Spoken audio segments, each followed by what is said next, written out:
नमस्कार और साक्षी news network पर आप सभी का स्वागत है। प्रधानमंत्री नरेंद्र मोदी जब भी कुछ करते हैं लीक से हटकर करते हैं।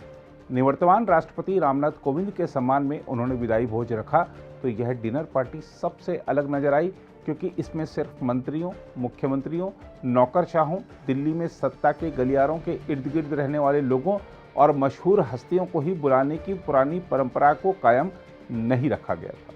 प्रधानमंत्री ने अपनी मेजबानी में जो रात्रि भोज आमंत्रित किया, उसमें सबसे बड़े मेहमान के रूप में राष्ट्रपति रामनाथ कोविंद और उनका परिवार शामिल हुआ, तो साथ ही देश के विभिन्न राज्यों से समाज के वह लोग भी शामिल हुए जिन्होंने अपनी मेहनत से समाज में अपनी अलग पहचान बनाई है, देश के लिए कुछ बड़ा किया है, या समाज के उस वर्ग से हैं जिन्हें ऐसी पार्टियों में कभी बुलाया ही नहीं जाता था। आम लोग जब देश की इस सबसे महत्वपूर्ण डिनर पार्टी में शामिल हुए तो उनके चेहरे की खुशी देखते ही बनती थी। प्रधानमंत्री ने इस डिनर पार्टी से सिर्फ राष्ट्रपति को ही सम्मान नहीं दिया, बल्कि देश के हर नागरिक को भी यह एहसास कराया है कि वह भी उनके लिए समान रूप से महत्वपूर्ण है। हम आपको बता दें कि इस डिनर पार्टी में राष्ट्रपति चुनाव में निर्वाचित द्रौपदी मुर्मू भी शामिल हुई। रात्रि भोज में देश के लगभग सभी हिस्सों के गणमान्य व्यक्ति शामिल हुए, जिनमें कई पद्म पुरस्कार विजेता और आदिवासी नेता भी शामिल थे। यह रात्रि भोज अद्वितीय था क्योंकि इसमें दिल्ली के अलावा अन्य जगहों की हस्तियों की भी मौजूदगी पर खासा जोर दिया गया था। खुद प्रधानमंत्री मोदी ने ट्वीट किया, राष्ट्रपति कोविंद जी के सम्मान में रात्रि भोज की मेजबानी की। द्रौपदी मुर्मू जी, वेंकैया जी और मंत्रियों सहित कई अन्य गणमान्य व्यक्ति उपस्थित रहे। उन्होंने आगे लिखा कि जमीनी स्तर पर उपलब्धि हासिल करने वाले कई व्यक्तियों, पद्म पुरस्कार विजेताओं, आदिवासी समुदाय के नेताओं और अन्य लोगों का रात्रि भोज में स्वागत करते हुए भी हमें खुशी हुई। इस रात्रि भोज के दौरान राष्ट्रपति रामनाथ कोविंद, उनकी पत्नी और प्रधानमंत्री मोदी, उपराष्ट्रपति एम वेंकैया नायडू, लोकसभा अध्यक्ष ओम बिरला तथा नवनिर्वाचित राष्ट्रपति द्रौपदी मुर्मू एक साथ बैठे थे, जबकि कैबिनेट के अन्य मंत्री विभिन्न नेताओं और गणमान्य व्यक्तियों के साथ अलग अलग बैठे हुए थे। राष्ट्रपति के पहुंचने पर प्रधानमंत्री ने उनकी अगवानी की और सबसे मुलाकात करवाई। बाद में प्रधानमंत्री ने राष्ट्रपति को स्मृति चिन्ह भी भेंट किया। इस दौरान माहौल काफी खुशनुमा दिखा। विभिन्न राज्यों के मुख्यमंत्री जहां एक दूसरे से चर्चा कर रहे थे, वहीं केंद्रीय मंत्री विपक्षी सांसदों, नेताओं तथा समाज के अन्य लोगों के साथ चर्चा करते और ठहाके लगाते दिखे। समाज के विभिन्न वर्गों से देश भर से आए लोगों की प्रधानमंत्री के साथ मुलाकात भी हुई। मोदी ने चूंकि यह रात्रि भोज दिया था, इसलिए वह इस बात की भी चिंता करते दिखे कि सभी लोग भोजन कर लें।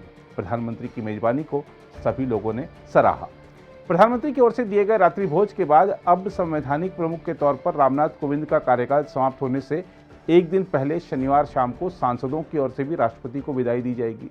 उपराष्ट्रपति एम वेंकैया नायडू, प्रधानमंत्री नरेंद्र मोदी, लोकसभा अध्यक्ष ओम बिरला और अन्य सांसद संसद के सेंट्रल हॉल में विदाई समारोह में शामिल होंगे। इस दौरान ओम बिरला सांसदों की ओर से कोविंद को प्रशस्ति पत्र भेंट करेंगे। निवर्तमान राष्ट्रपति को एक स्मृति चिन्ह और सांसदों के हस्ताक्षर वाली एक पुस्तक भी भेंट की जाएगी। जहां तक निवर्तमान राष्ट्रपति रामनाथ कोविंद के कार्यकाल की बात है, तो उन्हें इसलिए भी याद किया जाएगा कि उनके ही हस्ताक्षर से जम्मू कश्मीर का विशेष दर्जा समाप्त हुआ और अनुच्छेद 370 हटाया गया। रामनाथ कोविंद के हस्ताक्षर से ही 3 तलाक विरोधी कानून बना। रामनाथ कोविंद ने सार्वजनिक जीवन में जो गरिमामय व्यवहार किया, वह सदैव याद किया जाएगा। तीनों सेनाओं के सर्वोच्च कमांडर रामनाथ कोविंद ने राष्ट्रपति पद पर रहने के बावजूद कभी भी अपनी जड़ों को अपने से दूर नहीं किया। जमीनी स्तर के नेता से लेकर देश के शीर्ष पद राष्ट्रपति तक का सफर तय करने वाले रामनाथ कोविंद समाज में समतावाद और समग्रता के पैरोकार रहे हैं। देश के 14वें राष्ट्रपति के तौर पर 25 जुलाई 2017 को शपथ लेने वाले रामनाथ कोविंद 5 साल का कार्यकाल पूरा करने के बाद रविवार को राष्ट्रपति भवन से विदाई लेंगे। उनके कार्यकाल के दौरान ही कोरोना वायरस महामारी का अप्रत्याशित दौर आया, जिससे निपटने में उन्होंने सरकार का भरपूर मार्गदर्शन किया। रामनाथ कोविंद ने जमीनी स्तर से लेकर शीर्ष न्यायालय व संसद तक कार्य के अपने वृहद अनुभव से राष्ट्रपति कार्यालय को समृद्ध भी किया। राष्ट्रपति भवन के मुताबिक उन्होंने जून तक 33 देशों की यात्रा की थी और भारत की वैश्विक पहुंच और प्रभाव को बढ़ाया। इन देशों की यात्रा के दौरान कोविंद ने शांति, प्रगति और सद्भाव का भारत का संदेश दुनिया तक पहुंचाया।